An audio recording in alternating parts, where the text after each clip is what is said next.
Assalamualaikum Ustaz. Dikatakan makmum sempat rukuk bersama imam dikira masbuk. Jadi berserta sama imam dia sempat rukuk.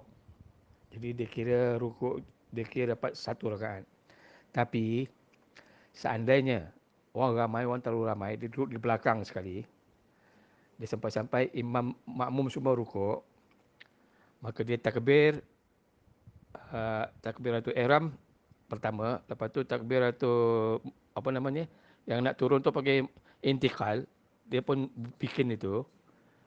Tiba-tiba masa itu Pak Imam sudah mau angkat kepala daripada rukuk. Jadi tapi makmum belum angkat kepala lagi. Kita sempatlah waktu itu. Jadi macam mana kira Ustaz? Berselisih sedikitlah dengan Pak Imam lah kata, macam mana? Terima kasih.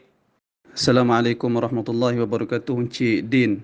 Dengan soalan suara Encik Din, jawapan untuk soalan itu iaitulah berdasarkan majoriti para ulama bahawasanya sesiapa yang masbuk dan sempat rukuk bersama dengan imam, maka dia mendapat rakaat tersebut. Yang dimaksudkan dengan sempat rukuk bersama imam iaitulah dia sempat rukuk dan tamakninah bersama dengan imam pada kadar, kata para ulama, al-qadrul mujzi', kadar yang paling minimum dia dikira sebagai sempat rokok dan tamakninah bersama dengan imam. Nanti saya akan baca insya-Allah teks daripada para ulama untuk menerangkan lebih detail persoalan itu. Cuma di peringkat awal ni yang pertama ni saya nak terangkan bahawasanya majoriti para ulama berpandangan seseorang masbuk dan sempat rokok bersama dengan imam, maka dia mendapat rakaat tersebut. Perkara ini berdasarkan hadis yang diriwayatkan daripada Abu Hurairah radhiyallahu anhu, antaranya berdasarkan riwayat Abu Daud di dalam kitab Sunan beliau, di mana Nabi SAW bersabda, "Idza ji'tum ila salati wa nahnu sujudun fasjudu wa la ta'udduha syai'an. Wa man adraka ar-rak'ata faqad adraka salah." Yang bermaksud, kata Nabi SAW, apabila kamu datang kepada salat, datang ke masjid untuk menunaikan salat bersama dengan Nabi SAW, wa nahnu sujudun, ketika itu kami sedang melakukan sujud, kata Nabi SAW, fasjudu, maka sujudlah kamu bersama dengan imam.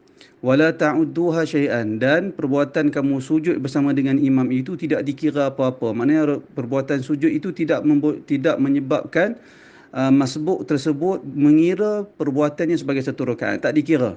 Kemudian kata Nabi SAW, "Wa man adraka ar-rak'ata faqad adraka as-salah." Sesiapa yang mendapat rakaat, maka sesungguhnya dia telah mendapat salat. Hadis ini telah dinilai sahih oleh al-Imam Ibnu Khuzaimah rahimahullah. Makna hadis ini bila kita tengok di peringkat awal ataupun perenggan awal hadis Nabi itu, Nabi kata, jika kamu datang menunaikan salat dan kamu mendapati kami sedang sujud, maka sujudlah, namun sujud itu tidak dikira mendapat rakaat salat. Kemudian Nabi kata, wa man adraka rakaat, sesiapa yang mendapat rakaat. Sesiapa yang mendapat rakaat di sini kita faham yang Nabi maksudkan ialah wa man adraka ruku'. Sesiapa yang mendapat ruku', maka sesungguhnya dia telah mendapat rakaat salat tersebut. Kefahaman ini disokong dengan hadis lain yang diriwayatkan oleh Imam Ahmad, di mana di dalam riwayat Imam Ahmad itu terdapat lafaz yang menyebut man adraka ruku'a faqad adraka raka'ah. Sesiapa yang mendapat rukuk bersama dengan imam, maka sesungguhnya dia telah mendapat rakaat tersebut. Ini dalil majoriti ulama yang mengatakan sesiapa sempat rukuk bersama dengan imam, maka dia mendapat rakaat tersebut. Persoalan yang kedua yang perlu diselesaikan dalam permasalahan ini iaitulah apa kadar, seperti yang ditanya oleh Encik Din, apakah kadar kita boleh dikira telah mendapat rukuk bersama dengan imam. Seperti yang saya sebut sedikit di awal tadi, iaitulah apabila seseorang itu dapat rukuk dan tamakninah berdasarkan sebanyak al-qadrul mujzi', kadar yang paling minimum. Apa kadar yang paling minimum? Saya nukilkan perkataan yang terdapat di dalam kitab Asnal Matalib, di mana penulisnya menyebut, wa in hawal masbuqu lirruku'i farafa'al imam walaqahu fi haddi aqallir ruku'. Apabila seseorang masbuk mula tunduk untuk melaksanakan rukuk, kemudian imam bangun dan dia bertemu dengan imam dalam keadaan rukuk fi haddi aqallir rukuk, pada had minimum rukuk. Apa dia had minimum rukuk? Kata dia wa huwa bulughu rahataihi rukbataihi, iaitulah apabila sampai kedua telapak tangannya kepada kedua lututnya, mutmainnan, dalam keadaan dia sempat tamakninah, yakni ai masbuk, kata dia, iaitu masbuk sempat tamakninah. Pada kedudukan dua tangan dia, dua telapak tangan dia sempat sampai pada kedua lututnya. Itu kadar minimum seseorang dianggap dia berada dalam keadaan rukuk. Kalau demikian sempat dia berada pada kadar, dia sempat membongkok pada kadar dua telapak tangannya sampai kepada kedua lututnya dan sempat tamakninah. Sempat tamakninah iaitulah pada kadar lebih kurang seperti kita menyebut subhanallah. Dia tak perlu semestinya dia dapat rukuk dalam bentuk yang paling sempurna rukuk. Dia dapat rukuk dalam bentuk yang paling minimum, iaitulah apa dia bentuk dia?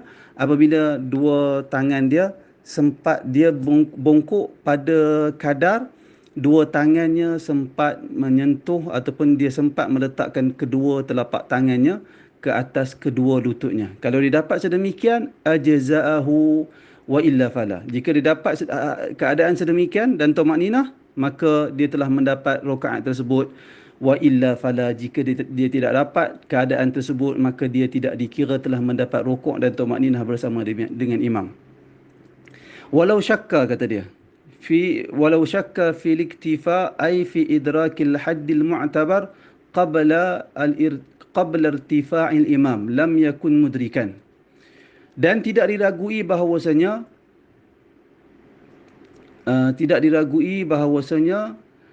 berpada dengan mendapat had yang paling minimum itu sebelum bangunnya imam, jika dia tak dapat kadar itu, lam yakun mudrikan lirrakaah. Jika dia tak dapat kadar yang kita terangkan sebentar tadi, maka dia tidak mendapat rukuk bersama dengan imam, maka dia tidak mendapat rakaat tersebut. Ini kerana, kata dia, li'annal asla adamu idrakihi wa in kana al-aslu aidan baqa' al-imam fihi wa rajah al-awwal بأن الحكم بإدراك ما قبل الركوع به رخصة فلا يصار إليه إلا بيقين. Secara ringkasnya dia kata, kalau dia tak dapat rukuk bersama dengan, ataupun ketika kalau dia syak,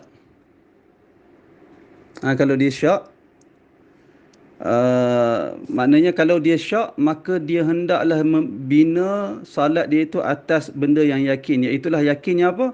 Yakinnya dia tidak dapat rakaat tersebut. Maka katalah seorang tu dia masuk, dia takbir, angkat takbiratul ihram, imam sedang rukuk pada ketika itu, dia bertakbir Allahu Akbar, kemudian dia turun untuk rukuk, dia sempat dia turun, dia mula tunduk, kemudian imam pun Allahu Akbar, sami Allahu liman hamidah, maka dia syak. Apakah dia sempat mendapat kadar rukuk yang paling minimum bersama dengan imam ketika imam rukuk, ataupun tidak dapat? Kalau demikian situasinya, maka dia dikira tidak dapat. Kerana tidak dapat itu adalah hukum asal, maka dia tidak mendapat